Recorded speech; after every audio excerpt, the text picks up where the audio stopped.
Hello and welcome to episode 6 of the Preston Kelly Show. I am your host, Preston Kelly, and welcome back to those of you who are existing watchers and have watched the show already. I appreciate you coming back. I hope you've enjoyed the show up to this point, and I appreciate you sticking around. If you're new, consider subscribing. This is a weekly show that talks about football and baseball and all things sports in general.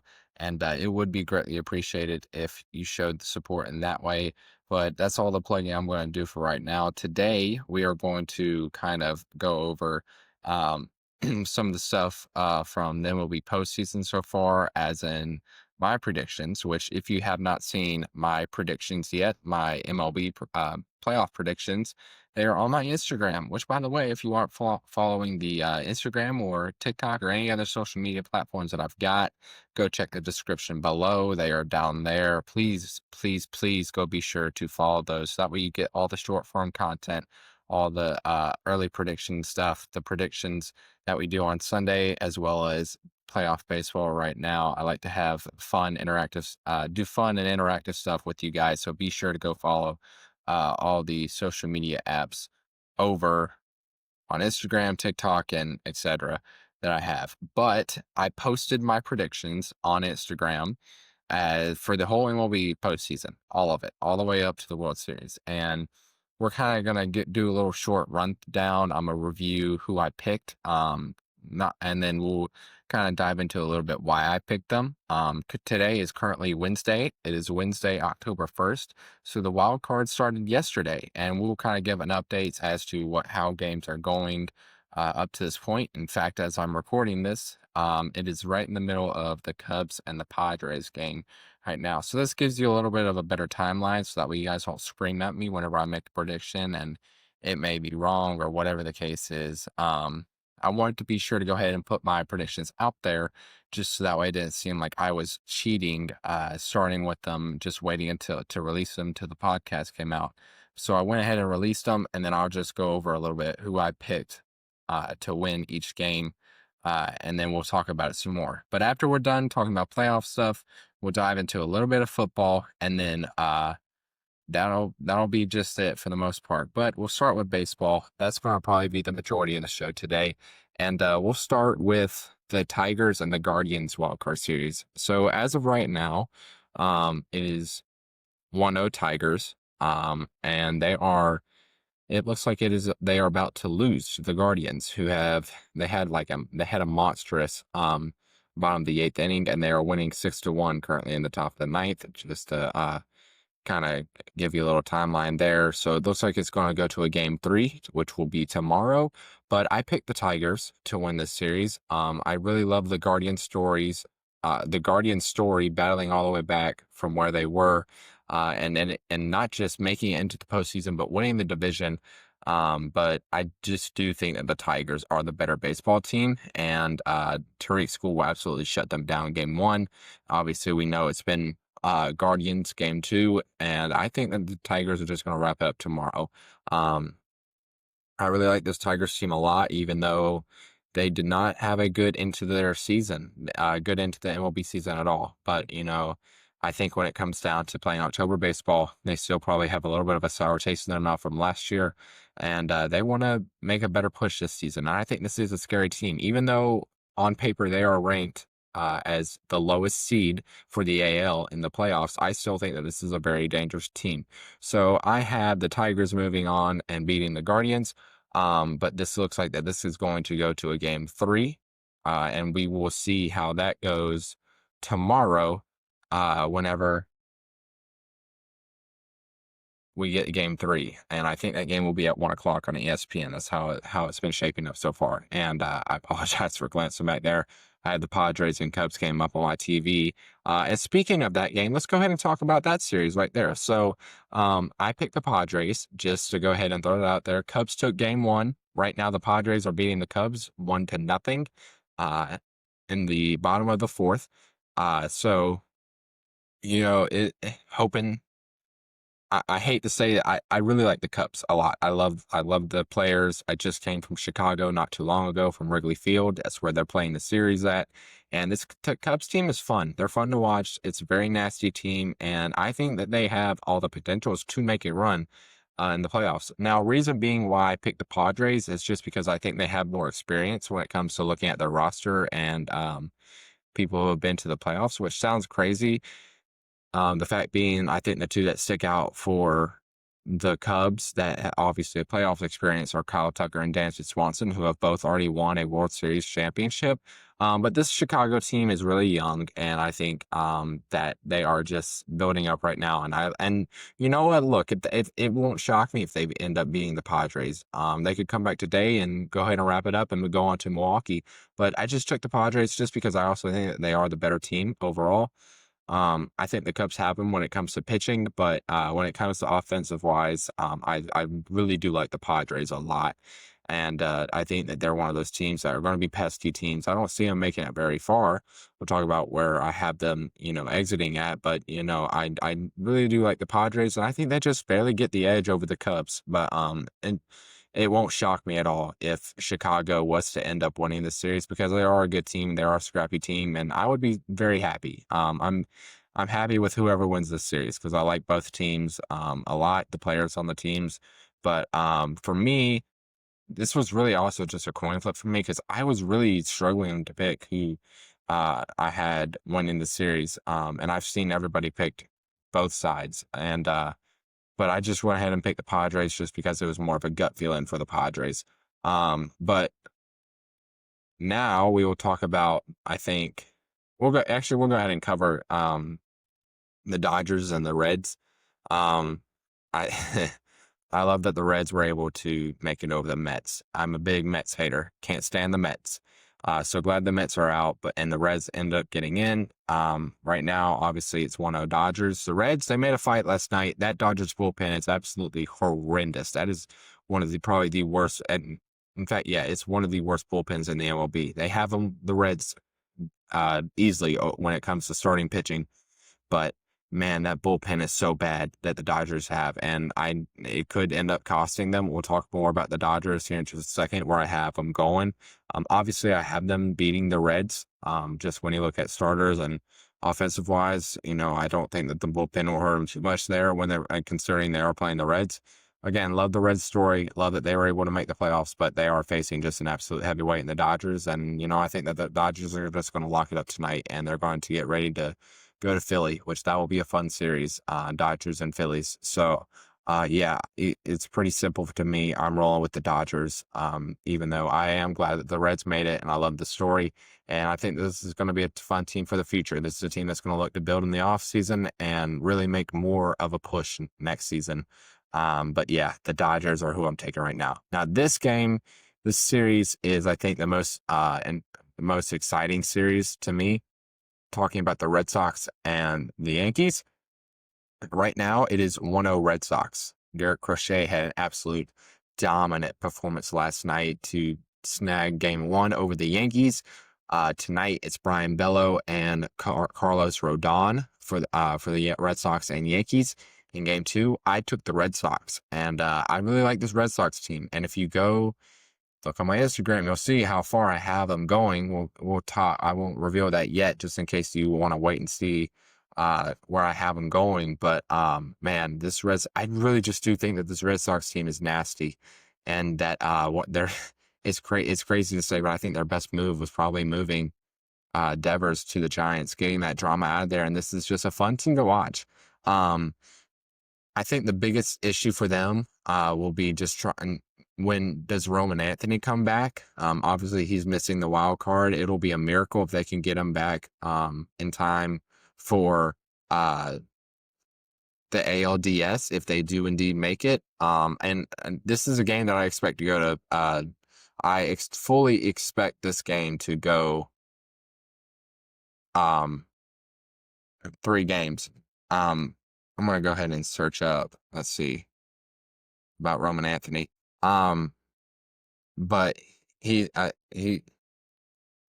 yet to resume baseball activities as of right now. So it looks like it's going to be a long shot for Roman Anthony to be back anytime soon. But again, this is a game that I fully expected, or a series that I fully expected to go 3 games. Like I'm fully expecting the Yankees to win tonight. We'll see how the Red Sox can do tomorrow. I know Giolito was expected to be the starter for if necessary, game 3. But he's out now. I think I saw. So I have no clue who they're going to go to. Um, but I think the Red Sox, if they really do want to feel really good about it, I think that they need to win tonight. But I do think this game's going to go 3 games. But I just like the Red Sox more of the Yankees, and the Yankees just have a history of choking, and I think that it's going to be a repeat this year of them just. They're supposed to be really good and have themselves a good run, but I think the Red Sox are going to grab up some momentum and take them out and move on to the ALDS. And ultimately, I think this is where Aaron Boone gets fired, especially if he loses a series. If you know, you saw there, I mean, they were able to reach the World Series last year, but it's always been a tale of when are the Yankees finally going to get back and win? Because they've been a good team for so long now, especially with guys like Judge, Stanton, Bellinger, all those guys playing good on that team. Like, why can we not make a World Series? And this is if they fall short again, just taking predictions out of it, no matter what it is for the Yankees, if they fall short of World Series, I think we could be seeing the end to Aaron Boone's time. With the Yankees. But that's not what we're here to talk about yet. We're here to talk about predictions, and I'm rolling with the Red Sox, mainly because I hate the Yankees, but I do think the Red Sox have a nice, nasty little under the radar run in them. We'll dive into that a little bit more. So now we're to the division series, and the matchups would be Seattle and Detroit, Boston and Toronto being the 1 seed, Philly and the Dodgers, and the Brewers being the 1 seed versus the Padres. And I want to start with the Brewers and the Padres. So Milwaukee, number 1 seed, like I just said, for the NL. Padres coming in to take on this Milwaukee team.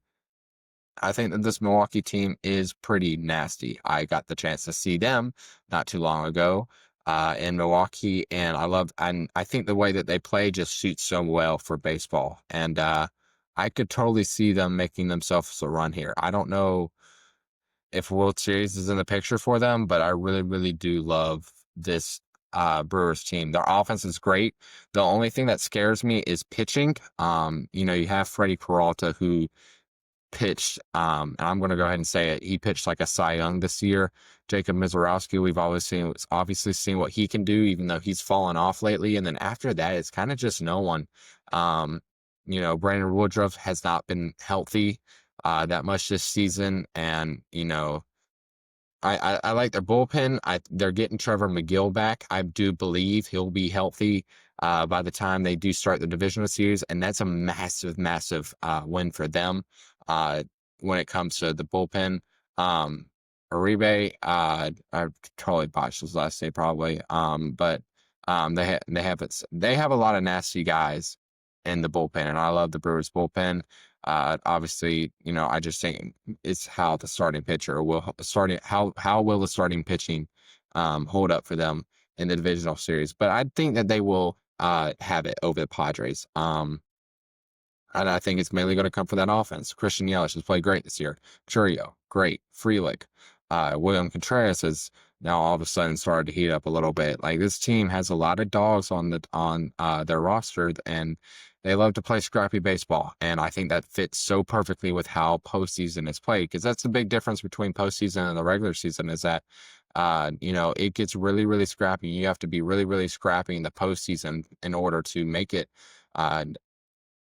all the way, and to make a really, really big run in the postseason, you have to be willing to play scrappy baseball and be unselfish and be willing to lay down a bunt and play move over baseball and all that stuff. No matter where you are hitting in the lineup, you have to be unselfish. And I think that the way that the Brewer teams plays, I think they fit that perfectly, and that's why I have them moving on to the NLCS. We'll continue on with the NL. We'll talk about the Dodgers and the Phillies. Phillies are nasty. Even though they are going to be without Zach Wheeler, Christopher Sanchez is one of the best players, or excuse me, one of the best pitchers in baseball. Ranger Suarez is great. Aaron Nola had a fantastic last start of the season. And then you look at that offense. Kyle Schwarber played like an MVP this year.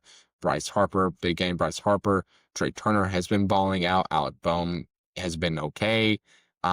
There's a lot of guys and that they can, on this, obviously on this Phillies team that, make this team so good and why they are where they are right now.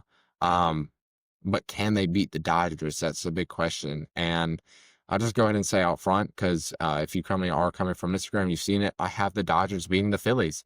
And that's simply because, I haven't mentioned it yet. I think that the Dodgers are going to be having a little bit of, um, they're going to have a lot of momentum from the fact that this is Kershaw's last run.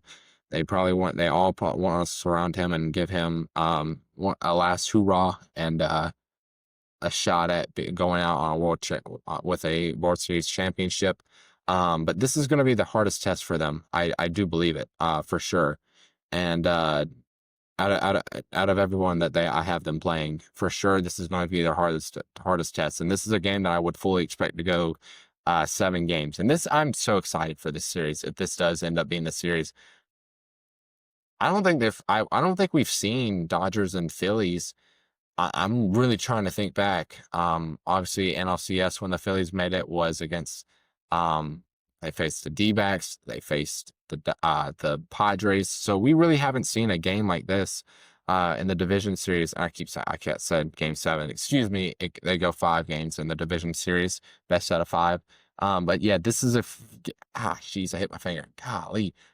This is a series that I would expect going 5 games, for sure. But I do have the Dodgers barely edging out this series over the Phillies, just from the fact that I think that they just are going to end up playing better baseball here in the postseason. That offense is so dominant. I didn't really talk about them that much against the Cincinnati Reds series, just because I didn't feel like there was a need to. But you look at it, Freddie Freeman comes alive during the postseason. Mookie Betts is there with experience. They have the greatest player in baseball, Shohei Ohtani. Tommy Edman always performs well in the postseason. Max Muncy, obviously, and then pitching for them too, Yamamoto, Ohtani, Glasnow, Blake Snell has been playing great. This Dodgers team is really, really, it goes without saying that how good they are, how they seriously are. And obviously with them only being a 3 seed and not probably playing up to to expectations of how people thought that they were going to end up playing like, I think maybe people are blinded by that. But this is a team that I fully expect to make a run this postseason. So that's why I have them beating the Phillies. We will go now to the Mariners and the Detroit Tigers. I really love the Seattle Mariners team. You know how far I have this Mariners team going if you've seen my Instagram posts, but I really love the Seattle Mariners team. And I love the Tigers too. I love their story and all the guys on that team and what they're about, but I do think that this is the end of the road for the Tigers when it comes to the 2025 MLB playoffs. I just think that this Mariners team is so good offensively, defensively, pitching-wise. It's from top to bottom, this team is so incredibly good. And I can't wait. I seriously can't wait to watch this team play postseason baseball. Kyle Raleigh, MVP season. JP Crawford's batting 9th for you. Jorge Polanco, Julio Rodriguez, Josh Naylor, Eugenio Suarez. I mean, this team is so stacked on offense, and you haven't even talked about their rotation. You can make the argument that they have the best starting rotation in baseball, along with the Dodgers. When you look at it, with all the players on pitching for them, and I just think that this team's got a run in them. If they play like the Seattle Mariners tend to play baseball, I think that they really do have a run in them. So I'm going to take them over the Tigers. I do think that they're going to win that series probably pretty convincingly, and march on to the ALCS. And then the last series in the divisional round will be the Boston Red Sox and the Toronto Blue Jays. That's the way that I have it. The Blue Jays are the number 1 seed, and good for Toronto, man. Good for them. making it all this way, and being the 1 seed. Because I can assure you, at the start of the season, I would have not had this team anywhere near the number 1 seed for the AL. That's for sure. Obviously, the guys that we knew were going to play great played great. Guys like Vladdy played awesome. Bo Bichette played amazing. And then even guys that you wouldn't expect, like George Springer. What a season from George Springer. Absolutely amazing. The only thing that kind of gets a little sketchy for me when it comes to the Blue Jays is their starting pitching. How will they perform? Gosman has been playing well. Shane Bieber has been looking good. Max Scherzer is like, okay. So, so there are guys to like a lot for the Blue Jays when it comes to pitching wise, but this team is nasty, and I think that they very well could beat the Reds. They obviously could very well beat the Red Sox, but I'm gonna be honest, I have the Red Sox beating the Blue Jays. I seriously don't know why I have the Red Sox going this far, aside from the fact like I just think that this team's nasty, and I love all the pieces that they have around, and obviously keeping my fingers crossed that Roman Anthony can get back for them soon, because obviously he will play absolutely amazing. But even then, Alex Beckman's played great. Trevor Story had a great year. Garrett Crochet has had a phenomenal year as well. This team has a lot of talent on there, and I seriously think that they are just a sleeping giant. And even if they don't make a gigantic run this year, they're going to make a big push in the offseason to not only just get back Bregman, but to add in so much more talent. But, you know, honestly, the more I look at it, the more I do want to go Toronto, just the fact that there are a lot of question marks with this Red Sox team. But you know what? I'm sticking to my guns. I have no choice to on the app. It's already locked. But yeah, give me the Red Sox in 5 against the Blue Jays to make it to the ALCS. But will they beat the Mariners? In fact, we'll start with the ALCS. The Mariners versus the Red Sox.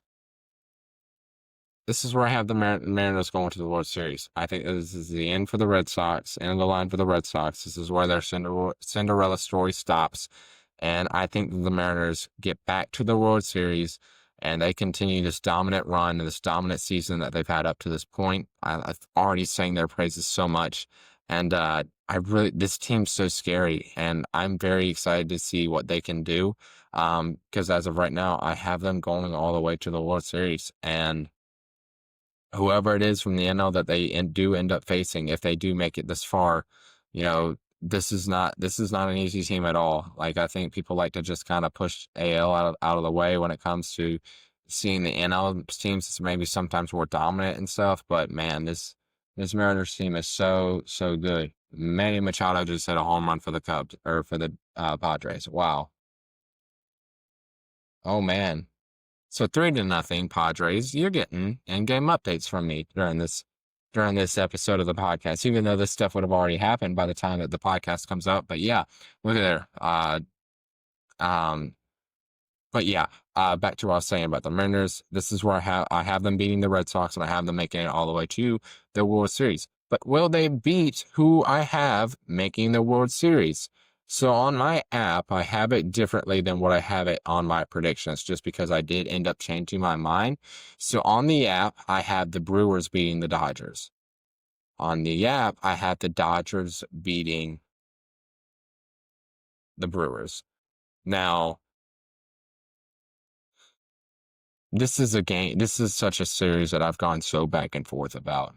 I could see both teams making the World Series. I would love for the Brewers to make the World Series. In fact, they're the team that I'm rooting for the hardest out of anybody in the NL.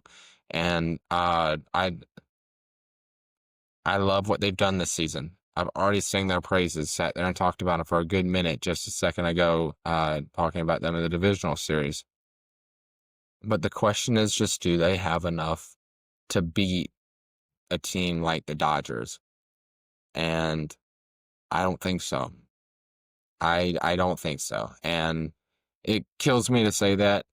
But I just think that the Dodgers are too good. I really do. That lineup's so good, and there's just no way that they don't perform in the postseason. It doesn't matter where they enter in the postseason; they're always a threat, and they're always going to play their best ball when it comes to playing in the postseason. and I do have the Dodgers beating the Brewers. I changed my mind on it, even though it's locked on the app. I can't change it there. I have the Dodgers beating the Brewers. And again, that's a game series I could see going all the way to seven games. But ultimately, I do think the Dodgers have the edge over the Brewers. So I'm just going to take take the safe option, but also the option that I think will most likely happen. That's the Dodgers beating the Brewers and making it to the World Series, which means my 2025 World Series prediction is the Seattle Mariners versus the Los Angeles Dodgers. I seriously could see this go either way. See, I could see this going either way. Like, so serious when I say that. Like, both teams are so talented, and you know, both have great reasons to win it. Kershaw's last season with the Dodgers going out of the bank, Seattle all of a sudden playing the way that they are, and finally getting in the big picture and being a championship caliber team. But who do I have winning? The team that I have winning the 2025 World Series in 7, the Seattle Mariners. I love this Seattle Mariners team so much. All the talent that they have on there, the pitching. I've already sat here and sang their praises enough, and it seriously just you mess with me so much sitting here who could win it all. But I just think that this team's so good, and I think that they have it in them. I think that they're going to come alive stronger than we have ever seen in the regular season so far up to this point. They're going to look so much different. Cal Raleigh's he's going to play great. Julio's there already. And in fact, I have Julio winning the World Series MVP in this series. But man, I love it. I love this Mariners team a lot. And I think that this is a team that seriously could have a World Series championship in them. So that's who I'm going with. I'm going with the Mariners. Mariners make me proud, help me out. And yeah, let's do this thing, Seattle. Let's see if y'all can make it all the way there. But that is all my baseball stuff when it comes to prediction wise. Now we're gonna dive into a little bit about football. We'll talk about some news really fast. Specifically some quarterback news. Two guys that we've heard some updates about, and then we'll get into some primetime games. Look forward to with those predictions as well. To start out, Cleveland Browns dropped an absolute heater of some news today, and they have announced Kevin Stefanski has announced that Dylan Gabriel is now the starting quarterback for the Cleveland Browns. He's getting it. The Browns face the Vikings Sunday 9:30 a.m. in London for the London games for against the Minnesota Vikings. Man, this honestly did come a lot sooner than I thought it would end up happening. But I am glad that we're going to see Dylan Gabriel get to play some. He played great in the preseason. He got some snaps at the end of towards the end of the Baltimore Ravens game. And then he threw his first NFL touchdown in that game. So he's officially now getting his first start with the Browns.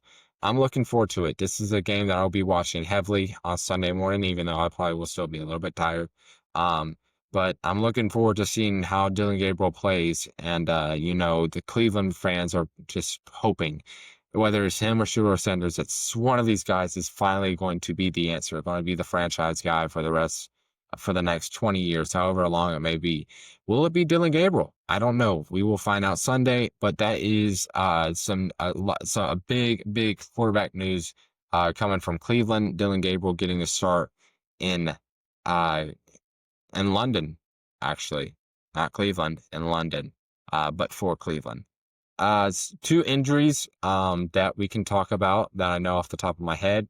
One guy who's good to go, Jaden Daniels, my guy. He has been officially medically cleared by doctors. He was a full participant today in practice, and it looks like he will most definitely make his return back to Washington on Sunday when we face the Chargers. Now, also other news for Commanders. I've heard that Terry McLaurin is trending in the right direction. We obviously know he avoided surgery with his quad injury that had made him week to week.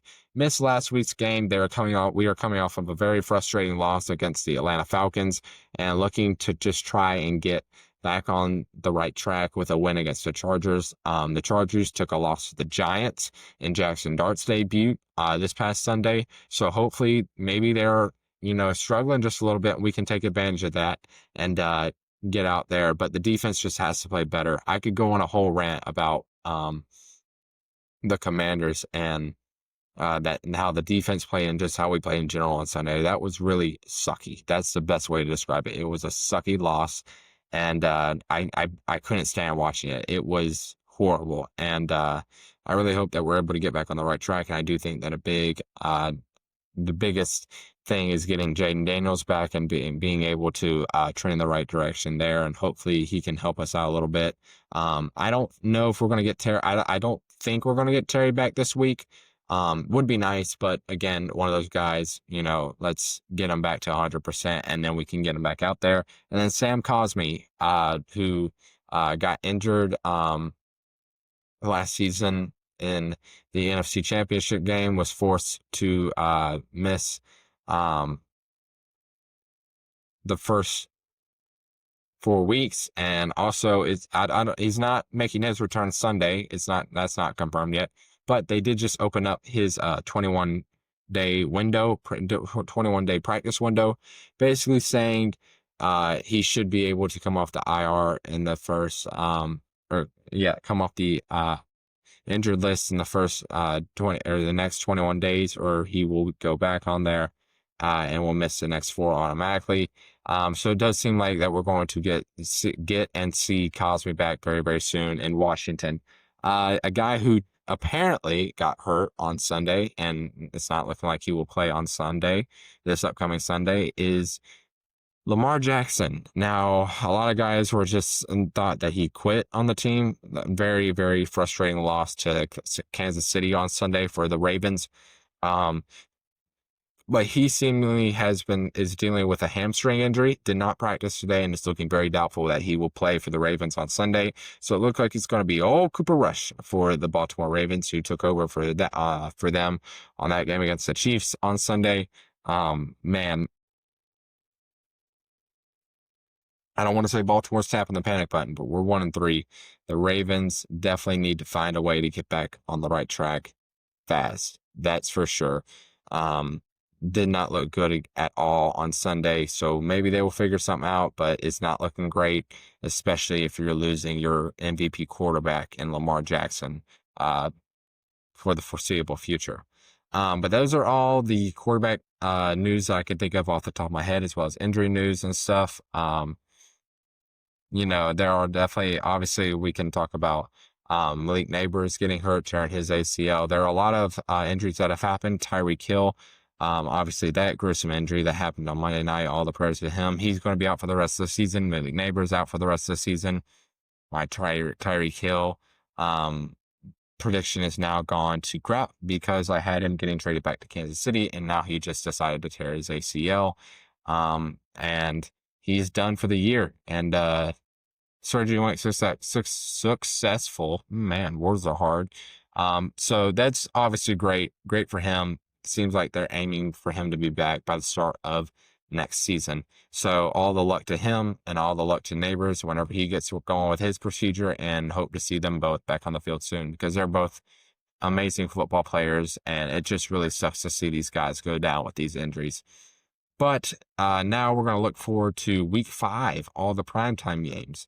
And we'll talk about the games, and we'll drop some predictions and stuff. So the 49ers are facing the Rams tomorrow night, or actually, excuse me, tonight, when this episode comes out on Thursday. Tonight, Thursday Night Football, 49ers at Rams. 49ers are extremely banged up right now. I know I just saw that Brock Purdy, speaking of injuries, got ruled out. There are also a bunch of players that have been ruled out for San Francisco too, obviously being without Nick Bosa from his injury. Juwan Jennings has also been ruled out. There are a lot of guys, again, who are banged up right now and not able to play.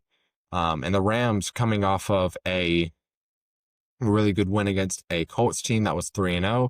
And I think that they're going to keep moving. The Rams are 3-1, and I'm loving the way that they're playing right now. Matthew and Puka just have a special connection.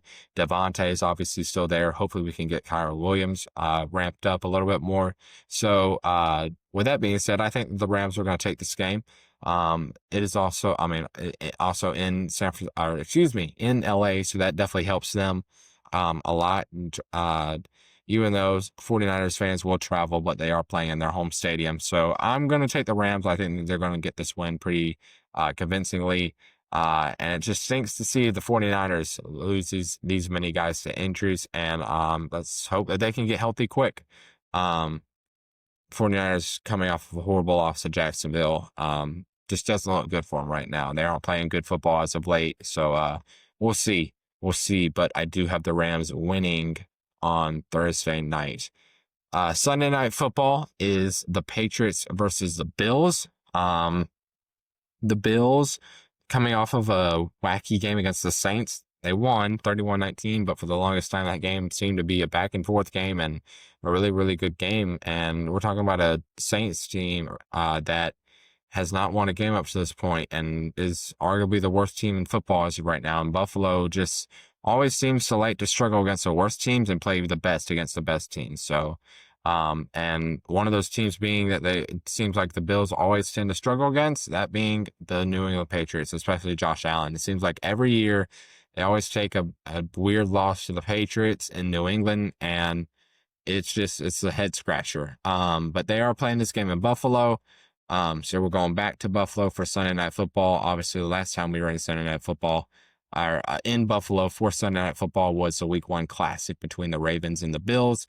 And I think that the Bills are going to win this game pretty easily, even though the Patriots coming off of a big, big win against the Panthers this past weekend. But Josh Allen and the Bills are rolling, man. They're 4-0 and looking to keep on trucking against the Patriots, and I think that they will do just that. And then the last game, Monday Night Football, is the Chiefs versus the Jaguars. Jaguars. This team's playing great football. Just got a great win over the 49ers this past weekend. They're 3-1. And the Chiefs, seemingly, are they back to being the Chiefs that we've known for the longest time? I don't know. Looked like it on Sunday. This is what happens when you get guys back who aren't injured. And I was saying this for the longest time that they were going to be just fine. And once they got guys back and healthy and off of the suspension list, that they were going to be just fine. Sure enough, Xavier Worthy gets back and they're playing great football. Now we're just waiting for Rashee Rice to get back here in just a couple of weeks. But the Chiefs, they are going to Duval for this game to face the Jaguars. I really love this Jacksonville team, but it does seem like that the Chiefs are back to being the Chiefs. I think that they're going to take this game, but I think that I think that this game is going to be really entertaining, and I am excited to watch this game for sure. We need to get Travis Hunter going. We need to get Brian Thomas going, but Travis Etienne has played great. He's looked amazing running the football. I'm starting him in fantasy this week. I drafted him last year in the second round, and that went horribly for me. So let's see if he can turn things around this year and be a lot more productive as he's been up to this point. And we'll see how that game goes. But for my prediction, I'm taking the Chiefs just because it does seem like that they are back to being the Chiefs that we've known for the longest time. But other than that, I'm kind of looking around for any games that maybe we can talk about. We'll consider this a primetime game. Let's talk about the Vikings and the Browns. Obviously 9:30 on NFL Network. Game is live from London. The Vikings lost this past week to the Steelers. It was 24-21, put up a fight at the end, but just couldn't get it. That game was played in Dublin. And the Steelers, they were running away from that game for the longest time. And then sure enough, the Vikings battled back a little bit. But they just hadn't looked like the Vikings that we had seen up to this point. Carson Wentz didn't play great. We just need to he's finally getting the ball to Justin Jefferson more. It's crazy what happens whenever you get guys like Jordan Addison back, and it opens up a little bit. But I fully expect them to get back on the right track here against Cleveland, even though it is Dylan Gabriel's first start. And they are facing arguably one of the best, if not the best defense in the NFL with the Cleveland Browns. But I just don't like the Cleveland offense, and I think the Vikings defense is really, really good. I think they're going to put a stop to that Cleveland offense, and I think that the Minnesota Vikings offense is going to figure it out a little bit against um, the Cleveland Browns. So I am going to roll with the Minnesota Vikings to get back on track and to get a win against the Cleveland Browns. But that is it for primetime games. That is it for news updates. And that is it for baseball. So that means it is it for this episode. Very short, a shorter, I should say, version of the podcast this week. Just not a whole lot to talk about. You know, I could talk about this past week in football, but I just decided that I wanted to talk about baseball a lot more, and I'm going to try and do that a lot here with the playoffs going on. But I also know that a lot of people don't like to listen to podcasts for a very long time, but so I just try to keep it for what's up to date right now. However, what I will talk about last second little thing. We need to stop ending games and ties. Like, hello, it's 2025. Let's stop ending football games and ties. Packers and Cowboys tied on Sunday night. If you just somehow didn't manage to see that, 40-40. I don't care what you do. Adapt the college rules, how college does it. That would work fine with me. Figure out some way to make sure that we aren't ending games and ties. Nobody's happy with that outcome. Please and thank you, NFL. That game was great until it ended in a tie. Phenomenal game, but it ends in a tie. That's so derailing, and I can't stand it. Let's figure out a way to not end football games in ties. But other than that, that is it for me. I appreciate you guys coming back and listening or watching on this week's episode. I hope you guys have a great rest of your day. Please subscribe if you haven't already. Leave a like if you like the video. Leave a comment for other stuff you'd like to see, or if you'd like to see from this channel, or whatever's on your mind. I do appreciate all the support, and yeah, I hope you guys have a great weekend of football and playoff baseball, and I will see you guys next week.